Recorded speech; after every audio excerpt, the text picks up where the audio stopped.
this is 5th November, the Hindi newspaper. So I'm going to discuss about this remote voting.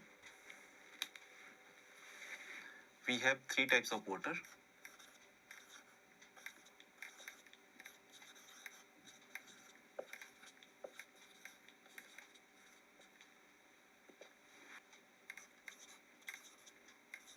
Resident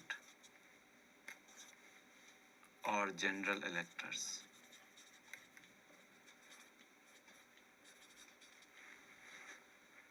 Number 2 will be overseas voters, overseas or NRI voters. And number 3 is service voters.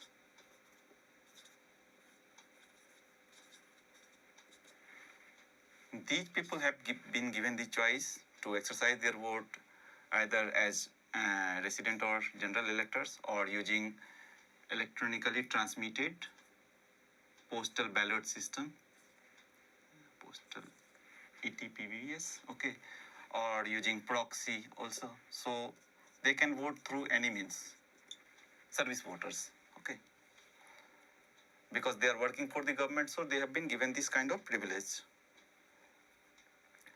So, but this remote voting, this proposal by the Election Commission of India, so they are contemplating to provide this method of voting to the NRI citizens. Why?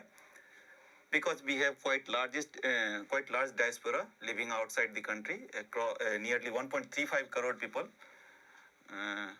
who are living outside our country across the globe. So they are contemplating to provide the postal ballots for NRIs. So what is the present practice? Present practice is that they are allowed to exercise their voting rights, but how? They can enroll as overseas citizens to vote in person at the polling stations in constituency where the person is registered as overseas voters. Okay. So earlier this facility was not given to NRI also. Okay. So this voting rights for NRI introduced in voting right for NRI introduced in 2011. Okay. How? Through amending section of RPA, Representation of People Act 1950. So you need to remember it. Okay. So earlier it was not there, but right now they can exercise their voting rights by reaching their polling stations when the election is held. How this acted as? Because it costs time and money cost, both of these things are costing them associated with the person. So they did not actually practice their voting rights. So they missed the opportunity to register for registering their votes in parliamentary or assembly elections. So in 2019, there is data in this article. In 2019, only 25,606 people voted out of 99,844 registered overseas voters. So in 2014, after this general election, there is a committee of 12 members and they were contemplating for providing proxy voting. So they were contemplating about three options. Either they should be given this options of online voting, but it might compromise secrecy,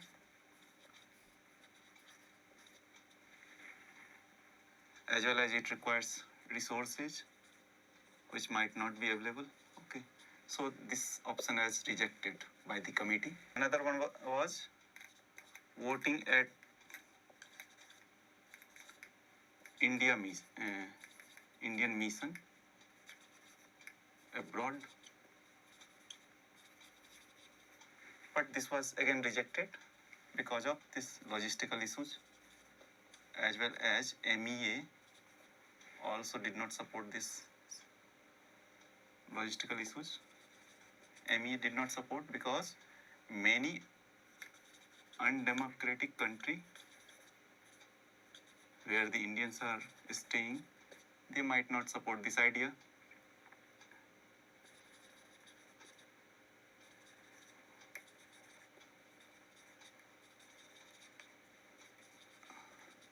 And they will have to seek the permissions from that country. And this third option was voting by post.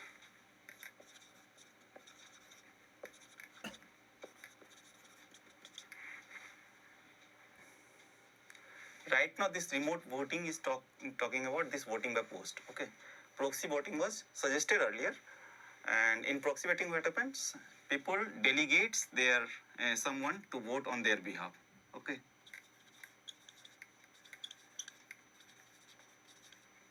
Or appoint someone on their behalf to vote.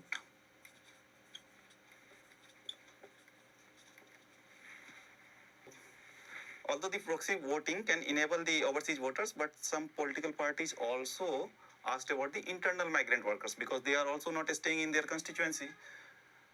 But the counter arguments was that because NRI incur higher cost of travel back to India as opposed to traveling within the country, so that's why it should be this. This preference should be given only to NRI people. So a bill was brought, and the bill was passed in the 16th Lok Sabha,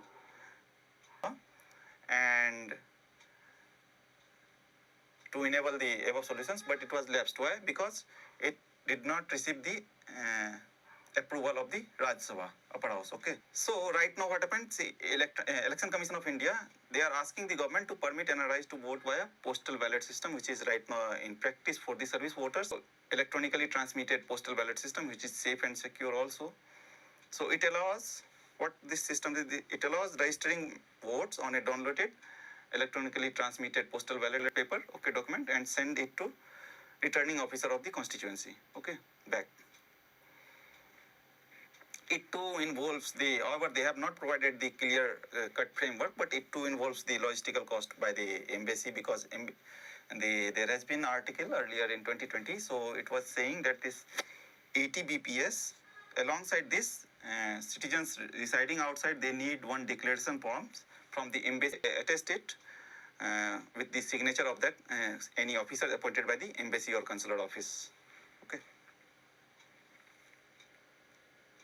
Now, postal ballot will be considered as a good move for NRI. Why? Because it is much more trustworthy than appointing proxies, but it increases the burden on the embassy or consular officials because it requires, like, as I said you, that it requires the attested declaration form from the embassy.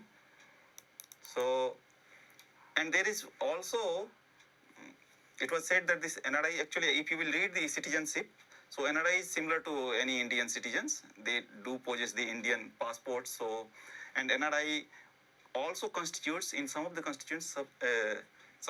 constituencies substantial chunk among the electorate. So then service personnel. Okay.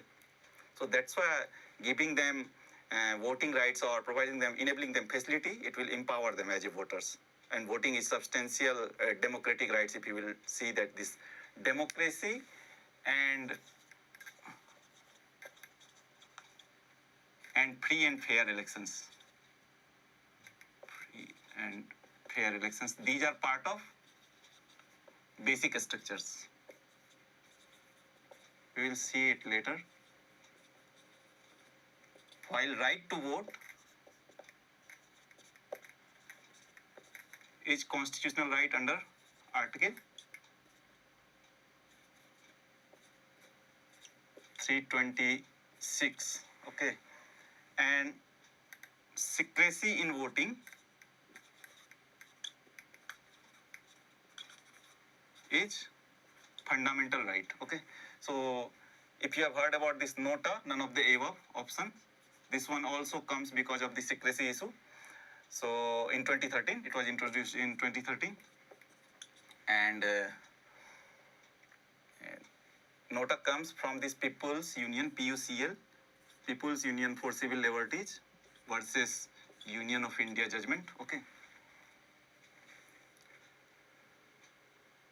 So there are already countries which allow the option for their overseas citizens, But as far as India is concerned, the scale is quite large. So in UK, they allow this whether people want to exercise their vote through proxy, through postal ballot, or by reaching in person into their like polling stations. So they allow all these options. In US also, people can vote online.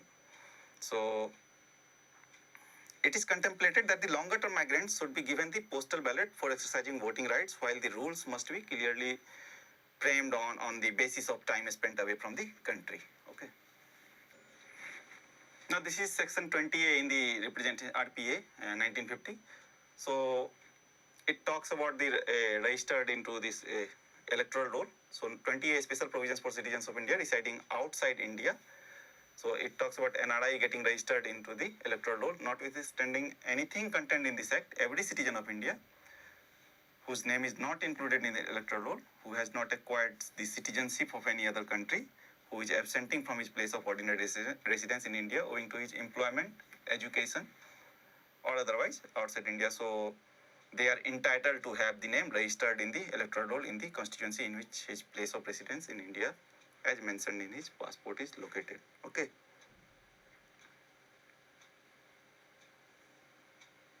And they are eligible to exercise their presidency also. So this option, remote voting, will fulfill this mandate of section 3. Okay.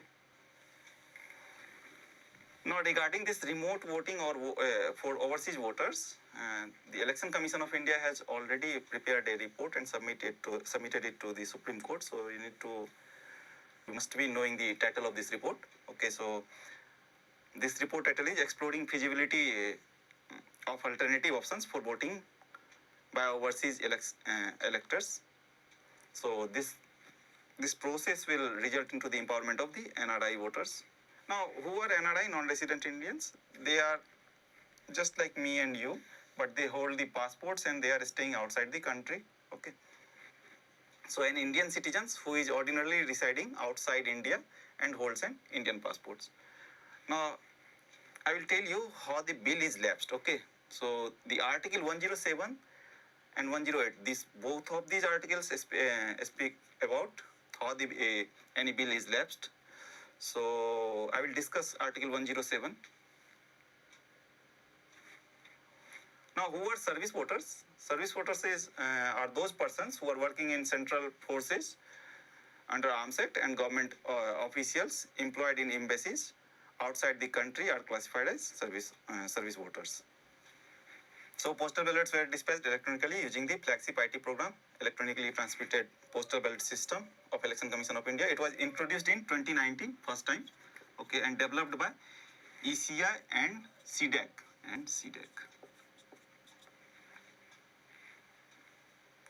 So electronically transmitted postal ballot system is a fully secure system. It has 2 layers of security.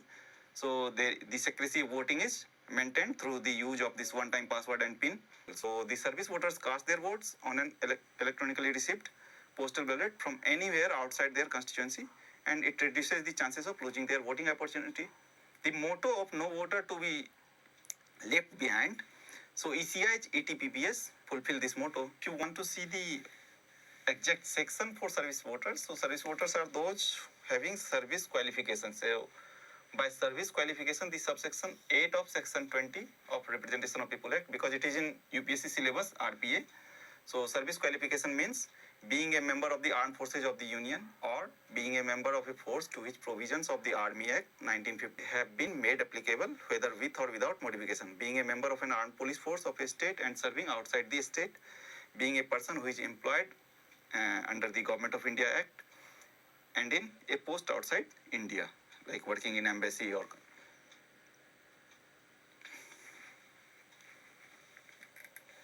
I have already told you about this section 20A of the Representation of People Act. Now this is Article 107. So it speaks about the provisions about passing of bills. Okay.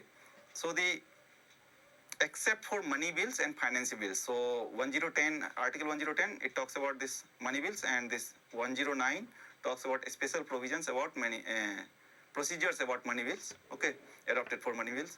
So, but we will see later on. I am only discussing about how the bill is lapsed. So a bill may originate in either house of the parliament, whether in Rajya Sabha or Lok Sabha, anywhere bill can originate. Okay. So subject to the provision of Article 108 and 109, a bill shall not be deemed to have been passed by the House of the Parliament unless it has been agreed to by both the House. So both House should pass the bill exactly the same bill. Okay. Either without amendment or with such amendment only as are agreed by both the House. So if it is amended, so both House should pass that amended bill, or if it is not amended, the same bill should be passed by both the House. A bill pending in Parliament shall not lapse by reason of the prorogation of the House. So if the session is end, prorogation means end of session. So that does not mean the bill is lapsed. Okay. A bill pending in the Council of States, okay, which has not been passed by the House of the People. So the bill is already pending in the Rajya Sabha and it is not passed in the House of the People. It has not been passed by the House of the People.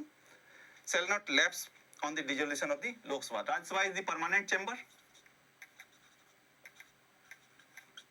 and Lok Sabha might dissolve. Okay. This fifth section say a bill which is pending in the House of the People. Okay. So it's pending in the Lok Sabha. Okay, lower house, or which having been passed by the House of the People, or either it is passed by this House of the People, is pending in the Council of States. So it's passed by this Lok Sabha or pending in the Lok Sabha.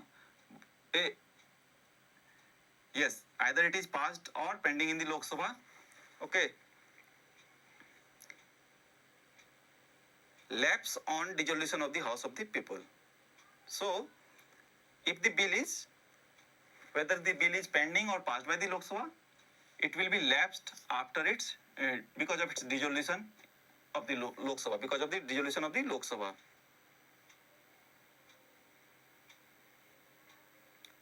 If it is pending, if the bill is pending in Rajya Sabha. Okay.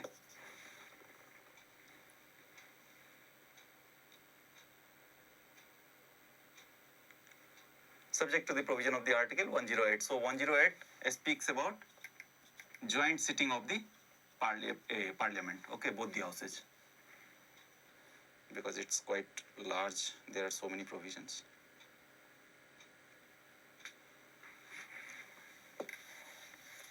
The another article from editorial is talks about this GST, and it's not that much relevant. Okay, so it only speaks about the GST numbers. It's going up and down. So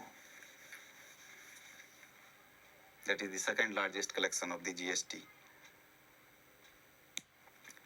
Now here, this article is by Tejal Kanitkar. So she used to write about this energy inequality.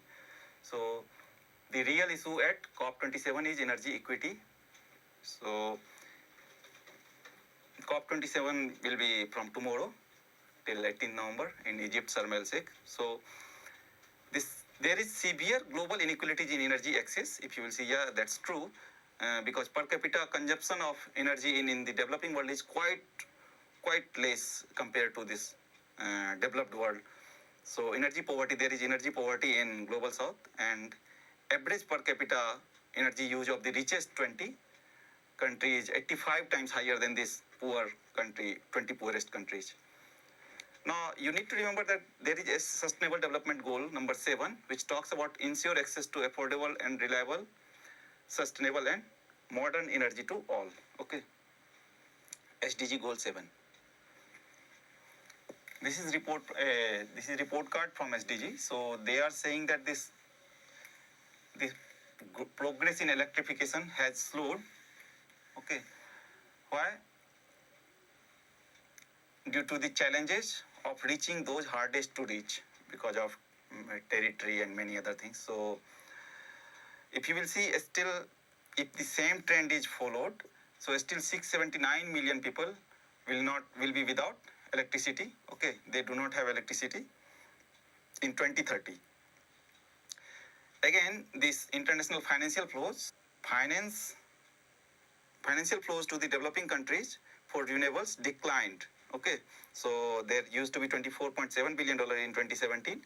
2018, if you will see that there has been decline till to $14.3 billion, and 2019 it has reached to $10.9 billion. Progress in energy efficiency needs to speed up to achieve global climate goals. Okay, so the efficiency needs to be speed up. Okay,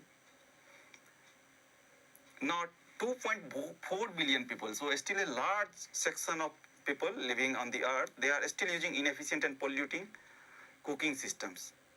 Total renewable energy consumptions increased by a quarter between 2010 and 2019. But the share of renewables in total final energy consumption only is 17.7%. Okay. So only 17.7%. That you need to remember. Share of renewables in total final energy consumptions. Article says that there is positive correlation between energy supply and human development. So with energy access, human capability can be increased. The article says it can improve their health, educations. Okay. So this lack of reliable energy infrastructure has compounded many difficulties, and it has multidimensional impacts because of this lack of reliable energy infrastructure during pandemic in the developing world. So it has led to agrarian crisis, industrial growth slowed down. So, and this article also says that there is almost 90 million people in Asia and Africa who gained access to electricity recently but cannot pay their energy bills. So in the United States, 81% of primary energy, and again, this article speaks about the hypocrisy of the developed world. It says that the United States, their fuel basket, in their fuel basket, so 81% of primary energy is from fossil fuels. Okay, and in Europe, 76% of energy consumptions is from coal, oil, and natural gas, which contribute 11%, 31%, and 34% respectively. Okay. So, and in fact, if you will study the article, so it also says that the Europe has in 2022 categorized natural gas as green fuel. Okay. Now this one is also important article. It is related to social security of the employed person. So Supreme Court under Article 142, that is that provides discretionary power to Supreme Court to do the total justice, okay, to do the complete justice. So that is extraordinary article for the Supreme Court. And so it says that all employees can opt for employee pension scheme. So what happened earlier prior to this judgment? So pension coverage extended in 2014 to employees drawing salary more than 15,000 per month, subject to they contribute 1.16% on salary if exceeding 15,000 per month. So they can get the pension coverage if they are contributing 1.16% of the salary. So this provision has been removed. Okay, there is no requirement additional contribution for 1.16%. Okay, and second thing, employees should have exercised this. It was said that at that point of time in 2014 that they need to exercise these options within 6 months from September 1. So the Supreme Court has given 4 month time from today. Scheme. So if an employer and employee jointly opt for enhanced pension coverage, and if they had not done so prior to the 2014 amendment, they can do so by 4 months from today. Okay. This is the Act, the Employee Provident Funds and Miscellaneous Provisions Act 1952, and it was amended in 2014. So Employees Pensions Amendment Scheme 2014. Right now the Supreme Court has exercised this judgment under Article 142. So they gave the Supreme Court in the exercise of its jurisdiction may pass such decree or make such order as is necessary for doing complete justice in any cause or matter pending before it. So you need to remember this article also. There is question also, previous year questions. You can see it. It's quite easy question. So this B is the option. The Supreme Court of India is not constrained in the exercise of its power by laws made by the Parliament. Other options does not relate to the Supreme Court, so you can directly take it. The decisions taken by the election commissions. This one talks about financial crisis and President of India. The fourth one talks about state legislatures. So B option is correct. Now there is one article about this China navigation systems, like we have Navik, okay.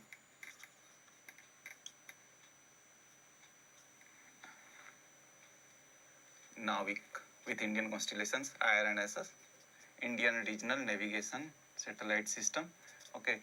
So similar, China has Beidou satellite system, and Russia has GLONASS, okay. Galileo is from Europe, I have already told you in my previous lecture, and GPS is from USA. So they have set up the first of their 3 continuously operating reference stations in Thailand, okay. In 2013, they have already set up this. And this Beidou has, like, we have 7 satellite system, okay. And it has constellation of 30 satellites in an orbit. And they are trying to bring the interoperability between Beidou and GLONASS. GLONASS is from Russia, so China and Russia, both of this country and their space agency are contemplating for their interoperability of their navigation systems.